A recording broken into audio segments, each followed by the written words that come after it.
Crié al niño que encontré junto a un contenedor de basura hasta que cumplió los 18 años.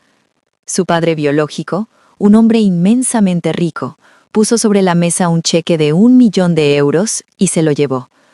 Al despedirse, mi hijo adoptivo subió a aquel coche de lujo sin siquiera mirar atrás. Medio año después, recibí un misterioso paquete por correo. Lo que había dentro me hizo llorar hasta perder la voz. Me llamo Isabela, tengo 42 años, y me gano la vida limpiando habitaciones de hotel y trabajando en una pequeña taberna de tapas en Madrid. Hace exactamente 18 años, mi vida entera se redujo a un solo propósito: criarlo a él.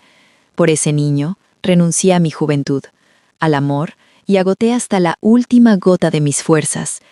Sin embargo, 18 años después, su verdadero padre apareció en nuestra puerta conduciendo un sedán negro y con un simple trozo de papel firmado con 1 millón de euros, me lo arrebató con una facilidad que aún me hiela la sangre.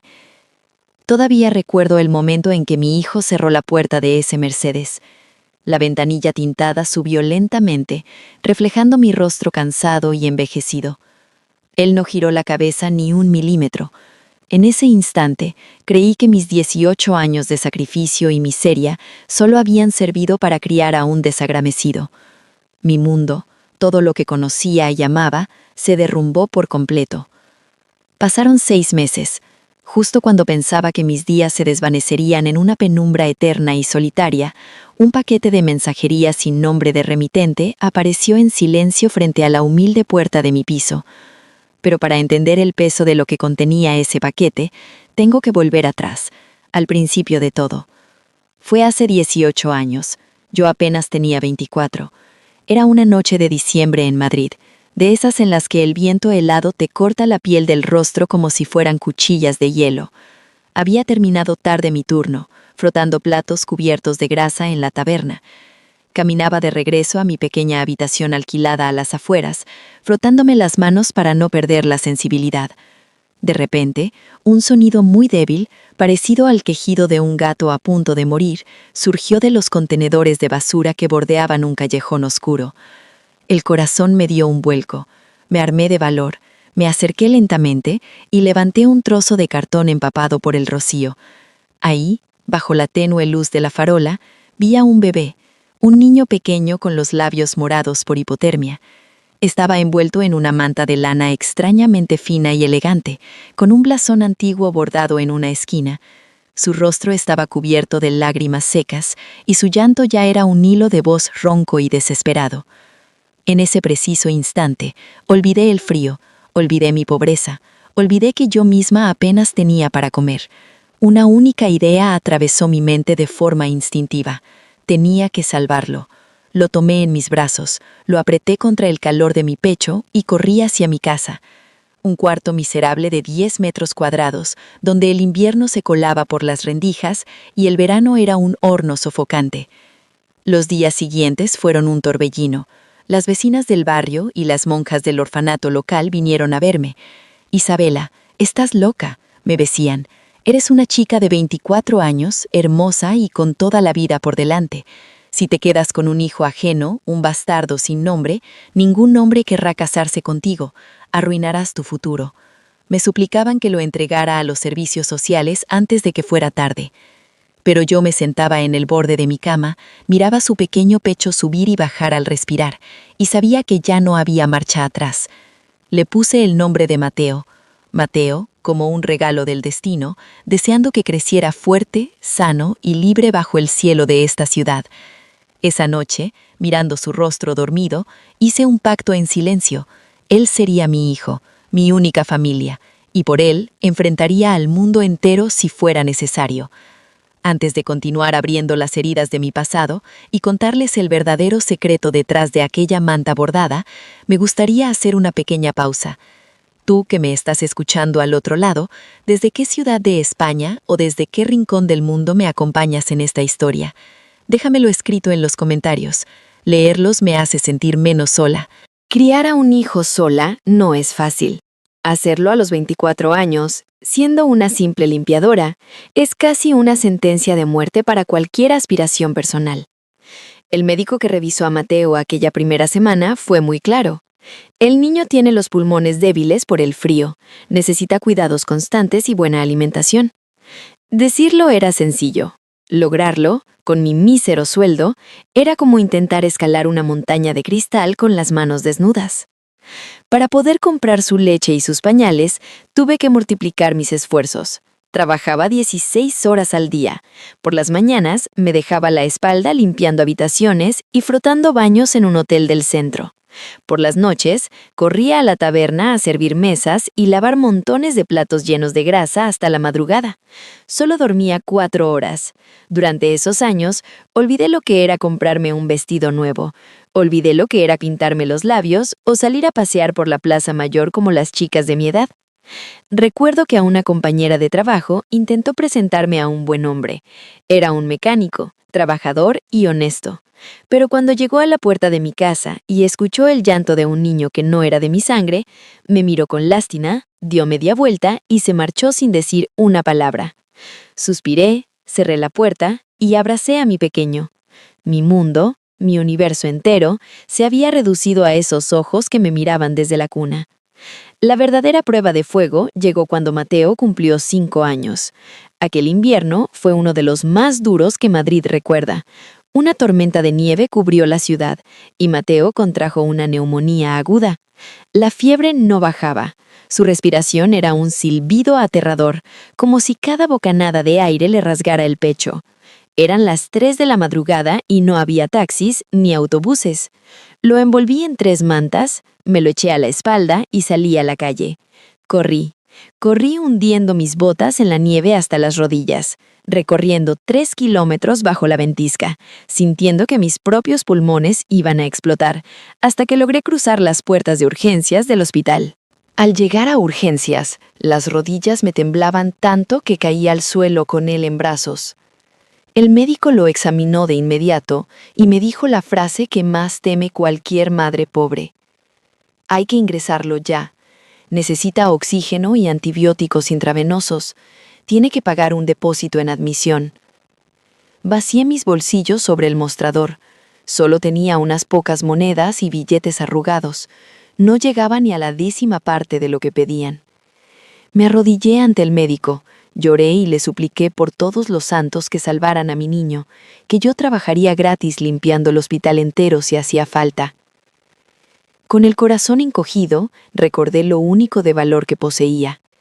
Mi madre, antes de morir, me había dejado una antigua cruz de plata. Dejé a Mateo al cuidado de una enfermera compasiva, salí corriendo a la noche helada y llamé a la puerta de un prestamista del barrio. Empeñé mi cruz. Empeñé mi herencia, mi memoria, mi dignidad. Cuando regresé al hospital con el dinero en la mano, Mateo ya tenía puesto el goteo intravenoso. Su carita estaba roja por la fiebre, pero a través de la mascarilla de oxígeno susurró débilmente: «Mamá, tengo miedo». Al escuchar esa palabra, mamá, mis lágrimas cayeron como lluvia. En ese instante supe que todas las humillaciones, el hambre y el frío habían valido la pena. Mateo creció siendo un niño bueno. Como no teníamos dinero para lujos ni restaurantes, mi mayor muestra de amor era prepararle la mejor cena posible. Su plato favorito era mi tortilla de patatas. Yo compraba los huevos más frescos y las patatas más doradas del mercado. La cocinaba a fuego lento, jugosa por dentro, exactamente como a él le gustaba. Cuando nos sentábamos a la pequeña mesa coja de nuestro comedor, yo le servía las porciones más grandes y gruesas. Él me preguntaba con sus ojos grandes: «¿Y tú no comes, mamá?». Yo le sonreía, acariciaba su cabello y le decía que ya había cenado en el trabajo. Luego, cuando él se dormía, yo me iba a la cocina a oscuras y me comía los restos de la sartén con un pedazo de pan duro. Esa era nuestra vida, pobre, difícil, pero inmensamente llena de amor. O al menos eso creía yo, hasta que llegó la adolescencia. Esa época cruel donde los secretos ya no se pueden ocultar bajo una tortilla caliente. Dicen que los niños crecen, y con ellos crecen también sus demonios. Cuando Mateo entró al instituto, el mundo se volvió un lugar cruel. No sé de dónde ni de boca de quién, pero los rumores llegaron a los pasillos de su escuela. Se enteró de que no llevaba mi sangre. Se enteró de que era un niño abandonado junto a un contenedor de basura. Desde aquel maldito día, la mirada con la que me veía cambió para siempre. La inocencia desapareció de sus ojos. Empezó a faltar a clases, a juntarse con pandillas de chicos perdidos que pasaban las tardes vagando por las calles. Se tiñó el pelo de colores llamativos, se puso pendientes y su vocabulario se llenó de rabia. Yo intentaba hablar con él, le suplicaba con lágrimas en los ojos que no echara a perder su futuro, que estudiara para no tener que fregar suelos como yo. Pero él daba un portazo que hacía temblar las paredes y me gritaba: «Déjame en paz». El punto de quiebre ocurrió cuando desapareció de casa durante 3 días enteros. Yo estaba desesperada, casi loca de angustia. Recorrí todo el barrio hasta que lo encontré en un salón de billar oscuro y lleno de humo. Entré con mi uniforme de limpiadora, manchado de lejía y polvo. Me acerqué y lo tomé del brazo para llevarlo a casa. Sus amigos nos rodearon riéndose a carcajadas. Uno de ellos se burló. «Oye, Mateo, tu mami la basurera ha venido a cambiarte los pañales». El rostro de Mateo se puso rojo de vergüenza y de ira. Se soltó de mi agarre con violencia y me gritó delante de todos: «¿Qué haces aquí? Me das vergüenza. Vete, tú ni siquiera eres mi verdadera madre». Esa frase, «no eres mi verdadera madre», fue como si me clavaran un cuchillo de carnicero directo en el corazón. Me quedé paralizada, sintiendo cómo se me escurría la vida. Después de 18 años de sacrificio absoluto, por primera vez me sentí vacía y derrotada. Aquella noche lloré sola en la oscuridad del salón hasta que no me quedaron lágrimas. Pero a la mañana siguiente me levanté al amanecer y le preparé su tortilla de patatas, dejándola humeante en la mesa antes de irme a trabajar. Sabía que las palabras no servirían de nada. Solo me quedaba el amor silencioso. El destino, a veces, tiene que golpearnos físicamente para despertarnos el alma. Ocurrió cuando Mateo estaba en su penúltimo año de instituto. Yo llevaba meses sufriendo una desnutrición severa y un cansancio crónico por los 2 trabajos. Una tarde, mientras cargaba un pesado cubo de agua por las escaleras de servicio del hotel, todo se volvió negro. Me desmayé por puro agotamiento y caí rodando por los escalones. Cuando abrí los ojos, el olor a antiséptico me inundó. Estaba en una cama de hospital con la pierna escayolada y una vía en el brazo. Y allí, a los pies de mi cama, estaba Mateo. Tenía los ojos hinchados de tanto llorar. Al verme despertar, se derrumbó. Se arrojó sobre mí, abrazándome como si volviera a ser aquel niño de 5 años asustado por la fiebre. «Perdóname, mamá», sollozaba con la voz rota. «El médico me dijo que te caíste de tanto trabajar para darme de comer. Perdóname por ser tan idiota. Si te mueres, me quedo solo en el mundo». Esa fue la primera vez en años que lloró como un niño, y también fue el día en que, de repente, se convirtió en un hombre. A partir de ese día, todo cambió. Mateo se quitó los pendientes. Su pelo volvió a ser de su castaño natural y borró de su vida a todas esas malas compañías. Cuando me dieron el alta, él se hizo cargo de todas las tareas de la casa, pero sobre todo, empezó a estudiar como si su vida dependiera de ello. Una noche, me levanté de madrugada al baño y vi la luz de su cuarto encendida. Estaba rodeado de libros. En la pared, sobre su escritorio, había pegado un pequeño papel que decía: «Entrar a la universidad para que mamá no vuelva a fregar un suelo nunca más». Mis lágrimas, esta vez de orgullo, no dejaron de fluir. Mi hijo había vuelto. Y lo logró. Mateo aprobó la selectividad con notas brillantes y fue aceptado en la Universidad Complutense de Madrid. El día que recibimos la carta de admisión, me abrazó tan fuerte que casi me quita el aire y me susurró al oído: «Gracias, mamá. Si no fuera por ti, me habría congelado en aquel basurero. Eres mi única madre, hoy y siempre». Yo era la mujer más feliz de España, pero no sabía que la verdadera tormenta, la que nos destrozaría la vida, apenas estaba a punto de comenzar. Unas semanas antes de comenzar la universidad, Mateo se sentó frente a mí en nuestra pequeña cocina. Dudó durante mucho tiempo, bajando la mirada, hasta que finalmente soltó las palabras que yo más temía escuchar. Mamá, quiero buscar a mis padres biológicos.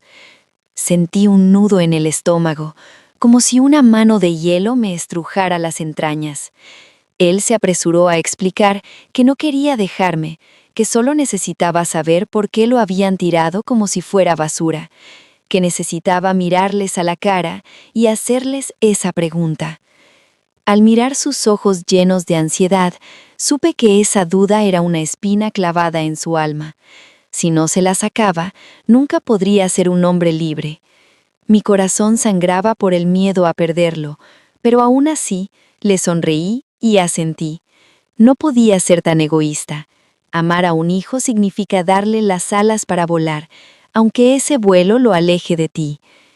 El proceso de búsqueda fue mucho más difícil de lo que imaginamos. Nuestra única pista era aquella vieja manta de lana fina en la que estaba envuelto la noche que lo encontré. En una de sus esquinas había un intrincado blasón bordado a mano, un escudo de armas inusual. Pedí un mes de excedencia en el hotel. Saqué todos los ahorros de mi vida y nos subimos a los trenes de Renfe más baratos. Recorrimos ciudad tras ciudad, desde Sevilla hasta Barcelona, durmiendo en hostales de mala muerte y comiendo bocadillos fríos. Una vez, un falso anticuario nos estafó llevándose nuestros últimos 500 euros con la promesa de una pista falsa. Esa noche, sin dinero ni para una habitación, tuvimos que dormir sentados en la estación de Atocha.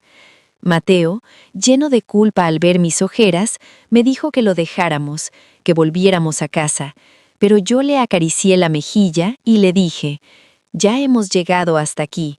El dinero se recupera trabajando, pero la verdad no tiene precio». Finalmente, el destino nos dio una respuesta. En un exclusivo taller de sastrería a medida, en el elitista barrio de Salamanca, en Madrid, un viejo maestro sastre reconoció el bordado.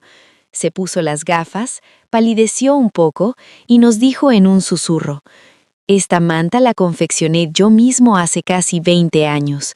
Fue un encargo único y privado para uno de los hombres más poderosos del país, el señor Alejandro Vargas». Alejandro Vargas. Un nombre que yo jamás había escuchado en mi mundo de sábanas sucias y platos grasientos, pero que dominaba un imperio inmobiliario y de exportación de aceite de oliva en toda España. Sosteniendo la dirección de su sede corporativa, mis manos sudaban.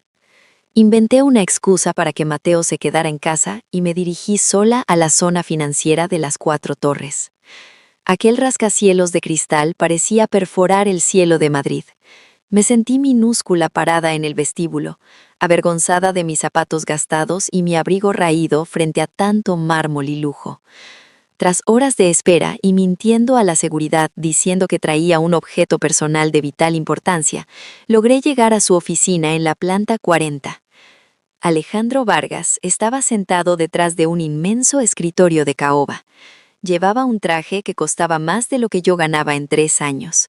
Se mantenía en perfecta forma física, y su rostro, aunque maduro, era arrogante.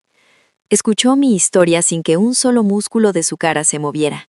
Luego, con una frialdad espeluznante, cruzó las manos y dijo: «Sí, ese niño es mi sangre». Me explicó, con el mismo tono que usaría para cancelar un contrato, que en su juventud tuvo una aventura. Su familia conservadora le exigía casarse con una heredera de la nobleza para fusionar empresas, y un hijo ilegítimo habría arruinado el imperio. «No tuve otra opción que deshacerme del problema», concluyó, refiriéndose a mi hijo como si fuera una bolsa de basura. Me miró de arriba a abajo, abrió un cajón y sacó un elegante talonario. «Supongo que has venido a cobrar tu recompensa. Dime, señora, ¿cuánto cuesta tu silencio y tu esfuerzo de estos años?». La sangre me hirvió hasta las sienes. Me puse de pie de golpe. Mi voz temblaba, no de miedo, sino de puro asco. «No he venido a mendigar su sucio dinero. He venido a decirle que el hijo al que usted condenó a morir congelado es hoy un hombre brillante y está vivo, y vale 1000 veces más que usted. Alejandro arqueó una ceja, apenas inmutado por mi ira. Interesante, murmuró. Dile al chico que venga a verme. Yo me encargaré de compensarle como es debido. Salí de aquel edificio sintiendo que me faltaba el aire.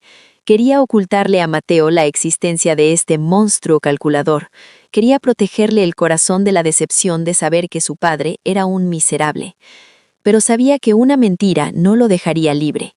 Esa misma noche, con el alma rota en 1000 pedazos, le conté toda la verdad.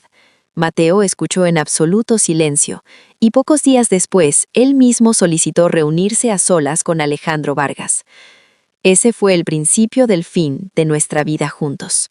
El encuentro entre padre e hijo tuvo lugar en una suite privada del prestigioso Hotel Ritz de Madrid.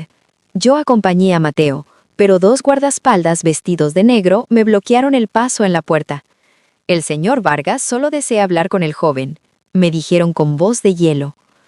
Me quedé en el pasillo, paseando de un lado a otro durante 1 hora que me pareció una eternidad, con el corazón latiendo desbocado en la garganta. Finalmente, la pesada puerta de roble se abrió. Mateo salió primero. Su rostro estaba pálido, sus ojos evitaban los míos, y su expresión era indescifrable. Detrás de él apareció Alejandro Vargas, luciendo una sonrisa de triunfo que me dio náuseas. Se acercó a mí con arrogancia y me tendió un cheque bancario. «Aquí tiene, señora, 1.000.000 de euros limpios», dijo. «Gracias por criar a mi heredero. A partir de hoy, el chico y usted no tienen nada que ver. Regrese a sus cubos de fregar». Miré los números impresos en ese papel. 1.000.000 de euros. El precio exacto por mis 18 años de juventud, de noches sin dormir, de lágrimas y de amor incondicional. Temblaba de rabia. Le arranqué el cheque de las manos y lo rompí en 1000 pedazos frente a su cara. «Mateo no está a la venta», grité, girándome hacia mi hijo. «Mateo, dile que nos vamos a casa». Pero Mateo no se movió. Mantuvo la cabeza baja durante lo que parecieron horas. Cuando por fin habló, su voz era un hilo metálico y frío. «Mamá, él tiene razón», murmuró. «Si me voy con él, tendré un futuro brillante. No quiero vivir más en ese piso miserable. Estoy harto de oler a lejía y de contar monedas para comprar el pan. Quiero una vida de verdad. ¿Acaso está mal?» El mundo se desplomó bajo mis pies.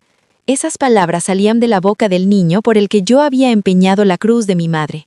Alejandro se rió por lo bajo, le palmeó el hombro y dijo: «Vamos, hijo, tu coche te espera». Mateo se dio la vuelta, caminó por el largo pasillo alfombrado y subió a aquel Mercedes negro que aguardaba en la calle. La puerta se cerró con un golpe seco. Y así, sin una mirada, sin un adiós, el coche arrancó, llevándose mi alma entera. Los siguientes 6 meses fui un cadáver que respiraba. Seguí limpiando habitaciones como un autómata. Adelgacé 15 kilos. Empecé a odiarlo. Odiaba su ambición y su ingratitud. Me repetía a mí misma todas las noches que había criado a un extraño, a un monstruo egoísta. Hasta que una tarde, al regresar exhausta, tropecé con una caja de cartón sin remitente frente a mi puerta. Mi nombre estaba escrito en la etiqueta de entrega: «Para Isabela». Mis manos temblaban mientras rasgaba la cinta adhesiva con unas tijeras. Volqué el contenido sobre la pequeña mesa del comedor. Mi cerebro se quedó en blanco. Cayeron unas llaves doradas, un grueso fajo de documentos legales, tarjetas bancarias y un sobre blanco cerrado. Levanté el primer documento. Era la escritura de un chalet de lujo en Marbella. En la casilla de propietario figuraba mi nombre, Isabela. Debajo, los extractos bancarios mostraban transferencias por valor exacto de 1.000.000 de euros a mi cuenta personal. Mi respiración se cortó. ¿Por qué? ¿No me había abandonado por dinero? Entonces mis ojos se fijaron en el sobre. La letra del remitente era inconfundible. Abrí la carta y al leer la primera línea, caí de rodillas al suelo. «Mamá querida», decía la carta, «si estás leyendo esto, significa que la cirugía ya ha terminado. Por favor, no llores. Perdóname por haberte roto el corazón de una forma tan cruel. Aquel día en el hotel, Alejandro Vargas me reveló la verdad. No me buscó porque tuviera remordimientos paternos. Me buscó porque sufre de insuficiencia renal en fase terminal. Sus riñones han fallado y necesita un trasplante urgente. Y yo soy el único donante 100% compatible de toda su familia. Las lágrimas nublaban mi vista, pero seguí leyendo, tragando el aire con desesperación. Esa mamá querida, decía la carta. Esa despedida fría en el pasillo fue una actuación. Tenía que fingir ser un desgraciado harto de la pobreza, porque si él sospechaba de nuestro amor, podría traicionarnos. Y también porque sabía que, si miraba a tus ojos un segundo más, me habría derrumbado y nunca habría subido a ese coche. Le pagaré la vida dándole un pedazo de mi cuerpo, así quedaremos en paz. Pero mi corazón, mi alma y mi futuro siempre serán tuyos. Espérame, mamá. Cuando me recupere de la operación, volveré a casa para comer tu tortilla de patatas. Te ama infinitamente, tu hijo, Mateo. El papel estaba empapado por mis lágrimas. Mi hijo, mi estúpido y valiente hijo, nunca me había traicionado. Se había echado el peso del mundo a sus espaldas, sacrificando una parte de su cuerpo para protegerme, tal como hace un verdadero hombre. Esa noche, los muros de mi piso resonaron con el llanto desgarrador de una leona a la que le han lastimado a su cachorro. A la mañana siguiente, sin haber dormido un solo segundo, tomé las llaves del chalet, las tarjetas bancarias y la carta de mi hijo. Me subí al primer taxi que encontré y le di la dirección del hospital privado más exclusivo de Madrid, un lugar que parecía más un palacio de mármol que una clínica. Corrí por los pasillos esterilizados, ignorando a las enfermeras que intentaban detenerme, hasta que encontré la suite de recuperación. A través del cristal de la puerta, lo vi. Mateo estaba tumbado en la cama. Su rostro, antes lleno de vida, ahora era tan pálido como el papel. Tenía los labios agrietados y estaba conectado a varios monitores. El corazón se me encogió de tal manera que sentí que me asfixiaba. Empujé la puerta y entré en silencio. Me acerqué temblando a su cama. Las lágrimas caían de mis mejillas sobre el dorso de su mano. Él movió lentamente los párpados. Al verme, sus ojos se abrieron de par en par, llenándose de una luz húmeda. «Mamá», susurró con la voz rota, «¿qué haces aquí?» No pude contenerme más. Me incliné, lo abracé con todo el cuidado del mundo y lloré sobre su pecho. «Mi niño tonto, ¿por qué fuiste tan estúpido? ¿Por qué no me lo dijiste?», sollocé. Mateo escondió su rostro en mi hombro y se echó a llorar, liberando toda la angustia y el miedo que había cargado solo. De repente, la puerta se abrió de golpe. Alejandro Vargas entró en la habitación en bata de seda, apoyado en un bastón y seguido por su asistente. Al verme, frunció el ceño con evidente disgusto. «¿Cómo has entrado aquí?», me espetó con su habitual tono de superioridad. «Ya te di tu dinero y tu casa. El trato está cerrado. Vete y déjanos en paz». Hace 6 meses, ante este hombre poderoso, yo habría bajado la mirada, pero ahora la sangre que hervía en mis venas era la de una leona dispuesta a matar por su cría. Solté la mano de Mateo, me puse de pie muy despacio y caminé hasta quedar frente a frente con Alejandro. Levanté la mano y, reuniendo toda la fuerza de mis años frotando suelos, le crucé la cara con una bofetada que resonó en toda la habitación. ¡Plaf! Alejandro se tambaleó, estupefacto. Su asistente ahogó un grito. «¡Estás loca!», rugió él, llevándose la mano a la mejilla roja. Lo miré a los ojos, implacable, y saqué los documentos de mi bolso, arrojándolos a sus pies. «Esa bofetada es por mi hijo», dije, marcando cada sílaba. «Tú no eres su padre, solo eres un monstruo que compra órganos humanos con cheques. Quédate con tus mansiones y tu sucio 1.000.000 de euros. Podrás haberle arrancado un riñón, pero jamás podrás comprar su lealtad». Me giré hacia Mateo, le acaricié el pelo y le dije con firmeza: «En cuanto te den el alta, nos vamos a casa». Mateo sonrió, asintió con la cabeza y miró a Alejandro por última vez. «Ya tienes lo que querías. Estamos en paz», sentenció mi hijo. El destino es un juez paciente, pero implacable. La arrogancia de Alejandro Vargas fue su propia ruina. Pocas semanas después, una tormenta devastadora arrasó con su imperio. Su esposa, una mujer de la alta aristocracia española, Descubrió la existencia de su hijo ilegítimo y el oscuro chantaje del trasplante de riñón. Llena de furia por la traición, ella filtró toda la historia a la prensa nacional. Los periódicos publicaron el escándalo en primera plana. Magnate extorsiona a su hijo no reconocido para robarle un órgano. El prestigio de Alejandro, el gran filántropo, se hizo cenizas de la noche a la mañana. Los inversores huyeron en estampida. Las acciones de la familia Vargas cayeron en picado. Los bancos congelaron sus créditos y su esposa le exigió un divorcio multimillonario que lo dejó en la ruina absoluta.